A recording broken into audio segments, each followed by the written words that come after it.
on n'a pas bien dormi là, hein. Oh, on n'est pas bien réveillé, oh, c'est compliqué les matins là. Ouais, Hein. bon, je suis en train de prendre le petit déjeuner là, s'il te plaît. Oui, et puis avec tout ce qu'on s'est enquillé hier, franchement, je sais pas comment tu fais, dis donc. Hein. Tu fais gaffe un peu, tu fais pas comme Tata, ça va vite quand même. Oh, t'as vu comment elle a picolé hier soir? C'était dégueu, c'était drôle, elle est drôle, elle me fait rire. Moi, elle me fait pas trop rire personnellement, je trouve que ça dépend pour qui. Hein. Ah bon? Bah, moi je trouve qu'il faut l'écouter quand même, elle a des choses à dire, hein, franchement. Ouais, vraiment. Tu devrais écouter un peu. Ouais, c'est ça. Bon, Sinou Macaille, tu fais quoi pendant les vacances? Tu pars quand là déjà? Je me rappelle. Oh, mais là! Mais c'est qui vient manger ses croquettes avec nous? C'est Mémone? C'est Mémone? Oh, c'est hyper beau. Oh, elle est en train de manger du côté droit. Oh, viens voir. C'est magnifique. Ça m'émeut. Mais comment ça, du côté droit? Qu'est-ce que tu racontes? Mais tu savais pas? Alors en fait, le côté droit, c'est du côté de la mère. Et du coup, quand elle mange comme ça veut... Non mais attends, ça veut dire qu'en fait, elle se muscle pour pouvoir porter son petit. Mais elle est stérilisée en fait. Oui, ben ça, c'est les humains qui imposent ça. Et franchement, c'est limite, je trouve. En revanche, ça les coupe pas de leurs instincts. Et ça s'appelle l'appel à la nature. Mais que dalle! Les corps, ils évoluent avec l'environnement. D'où la nature, ce serait une entité comme ça dépourvue de contexte. Je veux dire, nous, on a évolué, on a perdu nos poils, alors pourquoi est-ce que les chats, ils continueraient de croquer du côté droit? Bah si tu me crois pas, je vais te montrer.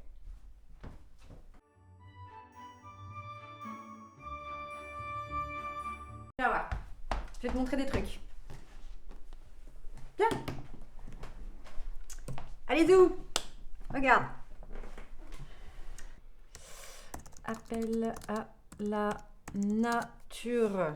Voilà. L'invocation à la nature, en latin argumentum ad naturam, est un procédé rhétorique visant à dire qu'une chose est bonne car naturelle ou mauvaise car non naturelle, sans définir ce que l'on entend par nature et sans analyser le contenu de l'argumentation.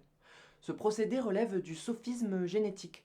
Le philosophe John Stuart Mill Oui, c'est un peu observe chiant, dans c'est un peu son compliqué. essai sur Mais je vais la trouver autre nature chose. Tu vas voir. en Alors. 1875 que ce qui est bon ou mauvais pour la...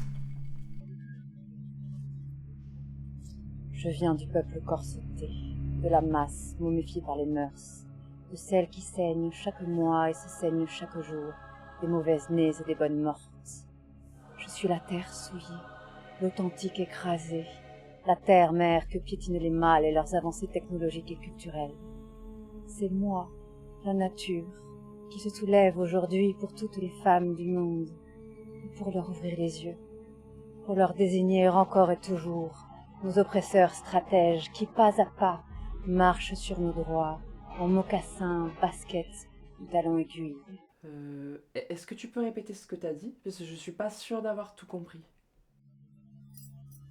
C'est moi, la nature, qui se soulève pour toutes les femmes du monde. T'es sérieuse? Ah, t'es la nature? Moi aussi. Toi aussi t'es un archétype? Ah non, je suis la nature. Mais ça n'existe pas, la nature. Ah si, c'est moi.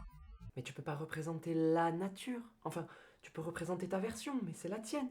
Comme n'importe quelle métaphore, image, personnification, représentation anthropomorphique, tu vois. Enfin, la nature, elle peut pas parler comme on le fait là. C'est pas une entité palpable. Elle n'est pas coincée en 2D sous un écran, elle n'a pas mis 3 heures à choisir son maquillage, à choisir ses lumières, et elle n'a pas eu un débat pendant 1000 ans sur l'intérêt de pallier le manque de soutien institutionnel en faisant un crowdfunding pour fournir du contenu pédagogique nécessaire à la survie d'une communauté face aux attaques répétées à son encontre.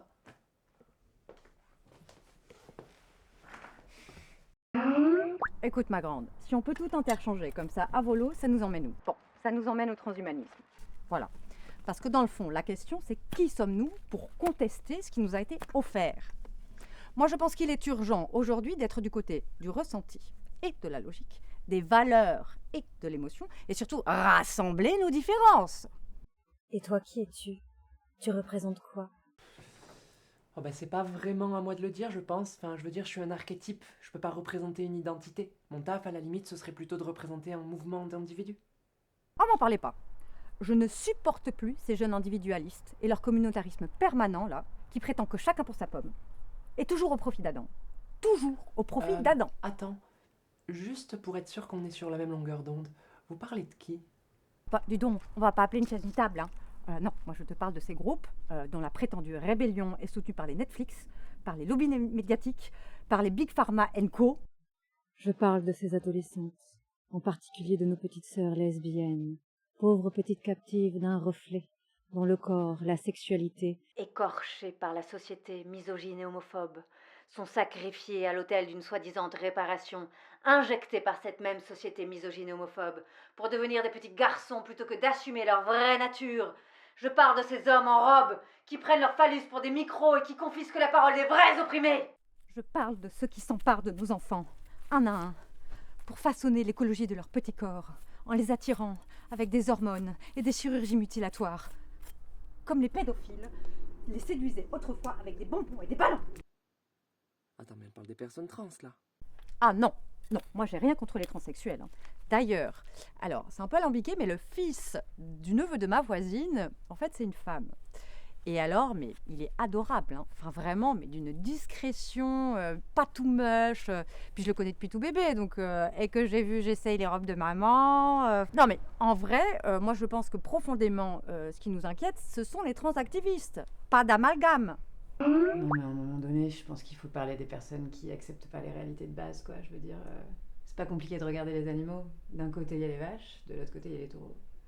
Je sais pas, une souris, elle va pas coucher, se reproduire avec un ornithorynque parce qu'elle peut pas.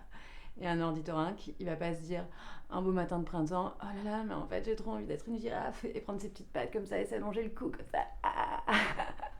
Et bien voilà, merci. Pardon? Ouais. Et les mérous et les poules changent de sexe au cours de leur vie. Tout comme les hippocampes mâles endossent la gestation, c'est naturel. L'infanticide, le cannibalisme, l'inceste, laisser les individus les plus faibles mourir en premier, c'est naturel aussi. La nature n'a jamais été à notre service. Elle n'a pas à être utilisée pour habiller des propos qui ne représentent en rien ces multiples réalités, mais bien ton idéal de société rétrograde. Mais je pense pas qu'on soit dans un débat dans lequel tu t'intéresses aux arguments vu que tu t'appuies sur des biais. Quand on fonde un jugement, qu'on présente comme une vérité en utilisant des petits bouts de réalité que l'on considère représentatifs d'une population beaucoup plus large, ça s'appelle un biais de représentativité. Ensuite, tu as utilisé une illusion de corrélation qui consiste à faire croire à un lien entre deux choses quand celui-ci est beaucoup plus faible ou n'existe tout simplement pas. Si tu souhaites que l'on s'intéresse à ce qu'il y a dans la nature, pourquoi n'irait-on pas voir du côté des pingouins homoparentaux, des manchots prostitués ou bien des mouflons trans? En fait, tu braques bien la caméra où tu veux pour te donner un semblant de justification scientifique. C'est un procédé rhétorique bateau, mais alors vraiment bateau. Alors déjà, je te prierai de pas me couper la parole. Typique. Vous voulez savoir ce qui est bateau? Ce qui est bateau, c'est la mode du bien-pensantisme, là, qui s'encastre comme par hasard dans la société capitaliste dans laquelle on vit. Moi, je suis du côté des lanceuses d'alerte. Je suis du côté de celles qui veulent se reconnecter avec leurs origines, qui veulent se débarrasser de tous ces concepts complètement illusoires, là. Parce que moi, je pense qu'il y a un tout. Tu vois, il y a une cohérence naturelle à tout ça pour avoir un ordre collectif. Et pour ça, faut aller au-delà des ouin-ouin, là, et des ouin-ouin-ouin-ouin-ouin. Je suppose que celles qui luttent pour reconnecter avec leurs origines, c'est toutes ces personnes qui prônent un retour individuel à la sobriété et qui ont accès à tous les outils pour tenter d'y parvenir, hein. Je suis désolé, chouchou, mais là-dedans, les ultralibérales, c'est pas les personnes trans. Est-ce que t'es allé à la FNAC récemment? Parce qu'on y trouve tout un tas de bouquins qui traitent de développement personnel et un petit peu moins qui parlent des personnes trans. Ouh, c'est à toi que j'ai présenté. Attends, chut, écoute. Bouquin sur les accords Toltec. Chut. Quant au nombre de livres qui sont écrits par ces mêmes personnes, je te laisse compter. Et regarde le nombre de métiers qui se sont créés autour du soin de soi. Les sophrologues, les praticiens PNL, les coachs, les facilitatrices de la constellation familiale.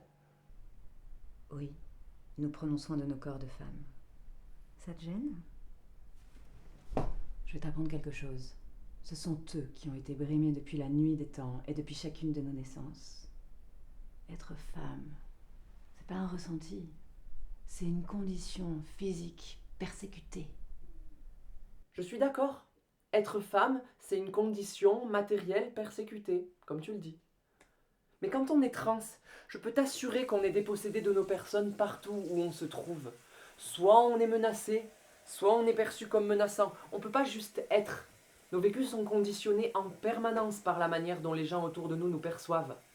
Femme, travelot, pédale, Gwyn ou un joli mélange de tout ça. Quand on n'entend pas juste « c'est quoi ça ?» Je pense pas qu'aucune de ces places sociales ne donne accès à un quelconque privilège. Ça nous met même plutôt en danger.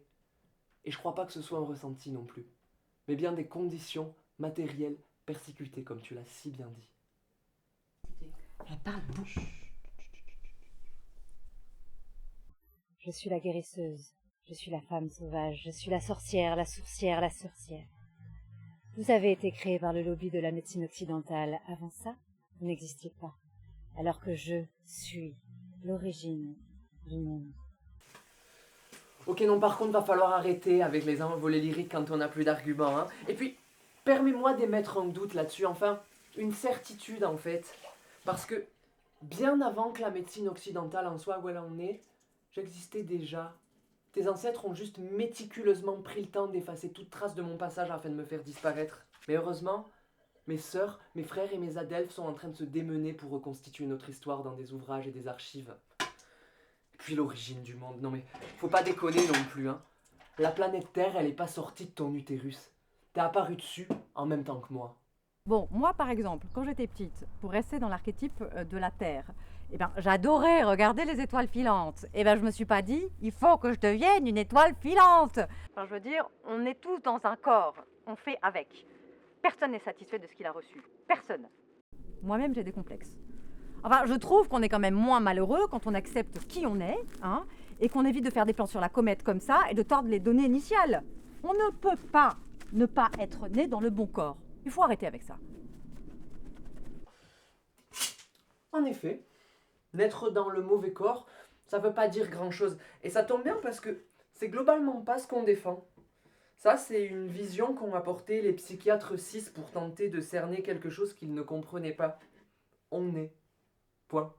Et puis, certains et certaines d'entre nous décident de modifier leur corps, de le faire évoluer, pour se sentir mieux ou pour n'importe quelle autre raison qui te regarde pas en fait. Être féministe, c'est pas juste défendre des conditions matérielles et puis surtout laisser les gens faire ce qu'ils veulent de leur corps.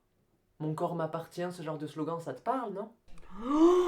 Mais les véritables femmes, elles sont bio, elles sont naturelles.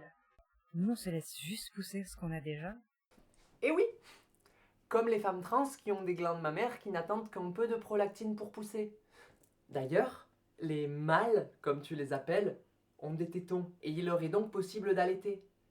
Et oui, Jamy, une lactation et un pénis, c'est compatible. C'est par les tétons que ça passe. Ok, la meuf, juste, elle nie la vraie réalité des choses là, quoi. Alors, breaking news, la transformation des personnes transidentifiées, elle passe toujours par des perturbateurs endocriniens, par des mutilations, par plein d'autres trucs dégueulasses, des difformités, mais à vie. Le visage des jeunes filles qui se transforment, qui deviennent velues, qui deviennent carrées, les clitoris qui grossissent, qui se sursensibilisent. Eh ouais, je dis clitoris, n'en déplaise aux gynéphobes. Oui, tu as le droit de dire clitoris. Tu as le droit. Et quand il grandit, avec la prise de testostérone, on appelle ça un diclite. C'est pas la fin du monde, c'est juste un gland qui grandit. Ces sensibilités nouvelles peuvent nécessiter un suivi médical, avec des médecins non transphobes de préférence. Des poils sur le visage, on appelle ça de la barbe. Il y a beaucoup de personnes qui en ont et a priori ça va. Et puis t'es drôle d'utiliser le terme mutilation là où il s'agit d'un choix, toujours mûrement réfléchi. Une opération, c'est globalement terrifiant, alors quand on passe sur le billard, on a pris le temps d'y penser. En revanche, des mutilations non consenties, il en existe tous les jours sur les enfants intersexes.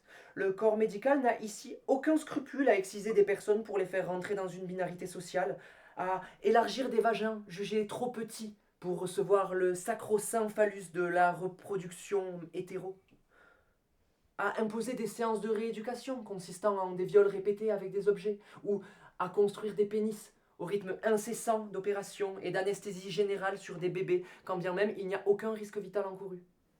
Il est urgent de te décentrer de ta biologie binaire, là où la nature que nous représentons toutes les deux a créé une diversité bien plus grande. Il est urgent d'écouter les personnes intersexes. Il est urgent de sortir de ton prisme diadique. Tu m'as traité de quoi là? De dia quoi? Dick. Diadique. T'es incroyable de tout ramener sur toi dès que j'utilise un mot que tu comprends pas. Hein. Fais des recherches, tu verras, c'est pas une insulte. C'est ce qu'on pourrait appeler un fait biologique. Ah non, là ça devient agressif. Et puis, tant que tu y es, profites-en pour chercher le mot empathie aussi. Je connais que ça, l'empathie, parce que j'ai été conditionnée depuis bébé. Parce que j'ai un sexe de petite fille. Ah, bah oui, c'est vrai, j'avais oublié, je suis bête. Un utérus préserve de toute cruauté. Alors je suis pas un utérus sur pattes. Et je te signale que ce qui nous lie, femelles du monde, c'est notre sexe. Et en tant que féministe, je refuse tout ce qui m'a été imposé dans mon enfance de petite fille. Mais t'as vu comment t'es sapée là? Tu crois qu'être femme, c'est avoir des manches bouffantes et puis un collier de perles? Je combats avec fermeté les hommes qui s'octroient le droit de définir ce qui est féminin pour mieux nous soumettre. Parce que je te signale qu'enfant, tu n'as jamais eu à échapper aux injonctions que j'essaie de t'imposer aujourd'hui. Il faut pas oublier que les petits garçons, en revanche, eux, ils resteront des oppresseurs toute leur vie. On a été fait d'une sorte, et c'est pas pour rien en fait.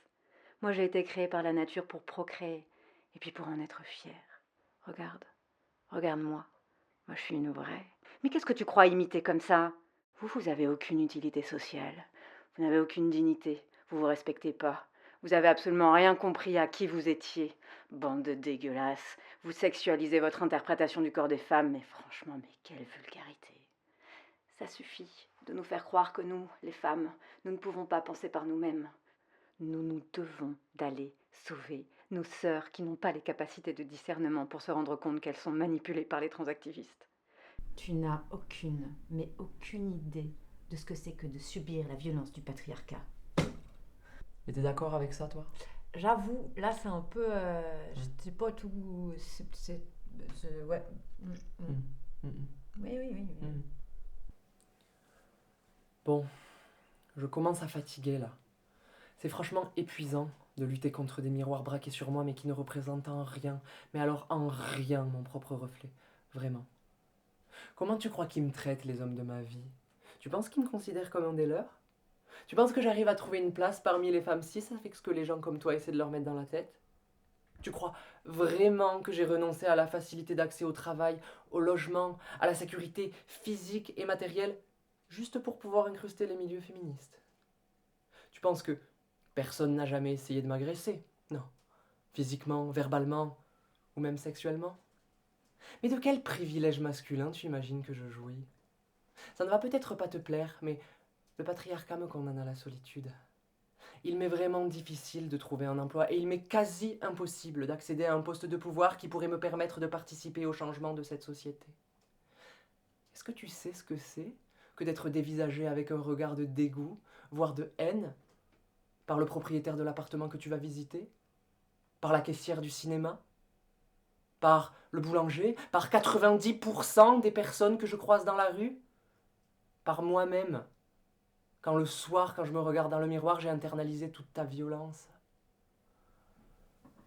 Désolé de te l'apprendre, mais la violence du patriarcat, j'en ai une idée bien précise. Et avec ton discours là, il semblerait que tu marches main dans la main avec lui. Bon, écoutez, jeune fille, vous nous racontez votre vie à chaque fois, mais c'est une méprise. Franchement, au risque de me répéter, on n'a rien contre vous. En revanche, les collectifs, les groupes transidentitaires, militants, extrémistes, woke, islamo-gauchistes et tout le tintouin, c'est non. Apprends à respirer. Ça t'évitera de mettre des étiquettes un peu partout. Tu sais, on a été créés dans un tout. Et c'est pas pour rien. Mais je te parle pas juste de mon vécu. Tout ce que je t'ai exposé n'est en aucun cas une affirmation de mon identité. Ce que je fais, ce que font les collectifs militants wokistes identitaires, c'est se battre pour avoir des droits et des vies décentes. Et moi, j'essaie d'avoir une vie sans bite pour m'agresser. Une fois de plus. Je suis sincèrement désolé pour toi. C'est un commun qu'on peut partager. Et j'entends la nécessité de se protéger des dominants. Mais conférer un pouvoir à un organe, localiser l'agressivité en un lieu charnel, c'est fantasmer les pénis comme des baguettes magiques, maléfiques et autonomes, sans comprendre la mécanique complexe des violences systémiques qu'activent ou non les personnes qui sont derrière le bout de chair. Certes, Tu as été agressé par des personnes détenant des pénis, mais surtout, ces personnes faisaient partie des classes dominantes. Et dès qu'il y a un rapport de pouvoir systémique entre des individus, le risque d'agression sexuelle est plus grand. Et dans tous les groupes, il y a des prises de pouvoir individuelles, il y a des abus. Et je suis d'accord avec toi, à 100%. C'est à déplorer, et nous nous devons de lutter contre. On ne peut pas être d'accord. Parce que... Je viens du peuple corseté, de la masse momifiée par les mœurs, de celles qui saignent chaque mois et se saignent chaque jour, des mauvaises nées et des bonnes mortes. Je viens... On rigole, mais... L'appel à la nature est un outil rhétorique, chéri par les mouvements ultra-conservateurs, complotistes ou traditionnalistes en pleine extension. Certaines de leurs représentants ont pu user de leur joli minois et de leur grand sens du marketing pour séduire l'opinion publique. D'autres ont pu infiltrer certains milieux marginalisés en utilisant ce séduisant procédé. Peu en importe la thématique, apprendre à déceler les mécaniques d'embobinage telles que l'appel à la nature, le confusionnisme, les fausses analogies, les hommes de paille, les biais cognitifs en tout genre, paraît plus que jamais d'utilité publique. Un discours qui ne vous vise pas directement aujourd'hui peut comporter en son sein la volonté d'une civilisation destructrice qui vous pointe aussi en ligne de mire. Parvenir à détecter des techniques de manipulation, c'est se créer un calque. Que ce soit pour le déposer sur des sujets que vous maîtrisez et dont les fausses informations vous semblent évidentes, ou sur des thématiques dont vous ignorez les réalités. La transphobie peut être difficile à déceler quand elle est habilement infusée auprès des nombreuses personnes qui n'y ont jamais été confrontées. Soutenir les communautés attaquées en prenant du recul sur nos propres réflexes de pensée, c'est avoir l'humilité de reconnaître que n'importe qui peut se faire berner par des arguments fallacieux, et que ce n'importe qui peut, fort heureusement, défocaliser d'une cible fantasmée pour lutter contre une idéologie avérée, globale et assassine. Nous croyons en cette vulgarisation et en la multiplication des réactions. Pour nous aider à apporter notre pierre à cet édifice, n'hésitez pas à partager nos travaux, à vous abonner et à nous cliquer dans tous les sens.